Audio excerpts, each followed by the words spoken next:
Hi, I'm Sarah Jordan, historical archaeologist with the White Mountain National Forest. Did you know that people have lived and worked in the forests of the White Mountains for more than 10,000 years? By the 1830s, agriculture in the area was at its height, and many towns reached their peak populations with farms and villages scattered throughout the hills and valleys. Can you guess what percentage of the forest had been cleared of trees by that time?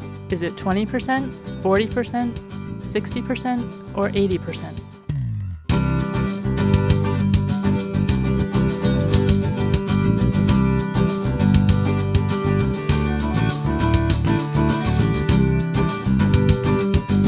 As you spend time in the forest campgrounds and on the trails, you are the most recent link in a 10,000-year chain of forest explorers and dwellers. Signs of these earlier visitors and inhabitants are visible throughout the White Mountain National Forest. As you visit the lower falls of the Ammonoosuc River, imagine Native American people fishing with nets and spears at the falls, camping nearby, and interacting with other Abenaki people on nearby rivers.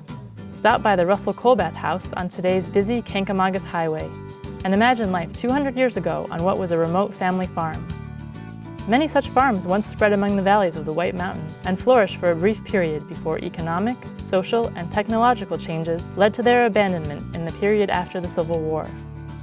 As you drive towards the mountains, imagine yourself as a wealthy Bostonian in the 1890s, catching a train to one of the many luxurious grand hotels. Or picture the early trampers of the late 19th century, blazing new hiking trails, naming new peaks, and constructing bark shelters to spend the night on remote alpine ridges. Hiking into the Pemigewasset Wilderness today, visualize the amazing change in the surrounding landscape in less than 100 years. Notice the well-graded trail and railroad ties under your feet, and imagine the East Branch and Lincoln Railroad that ran up the valley until 1948, carrying workers in and millions of logs out to the mill in Lincoln.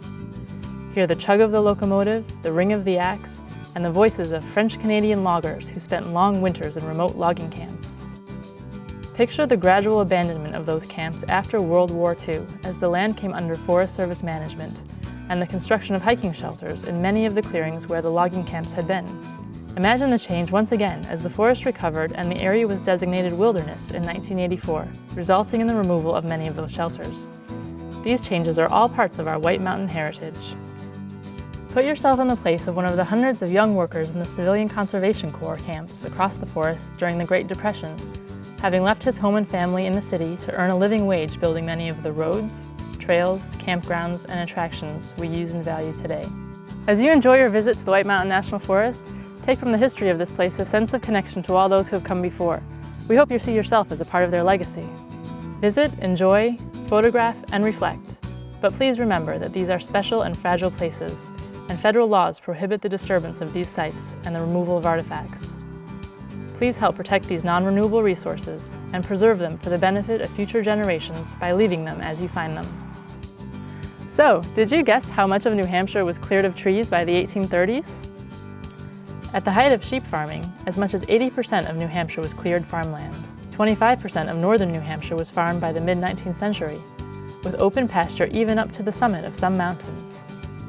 In comparison, today only 1% of the northern part of the state is agricultural land. Many parts of the White Mountain National Forest were once farmed. When you come across a stone wall high up on the side of a mountain, remember the farmer who stacked each stone by hand, and recognize the exceptional resiliency of the forest to recover from changing uses, from Native American hunting and fishing grounds, 19th century agricultural land, vast unregulated logging operations at the turn of the 20th century, and today's national forest, a popular recreation destination set in a wealth of sustainably managed natural and cultural resources. As you experience the White Mountain National Forest, remember the people who shaped it in the past, as well as those who will enjoy it in the future.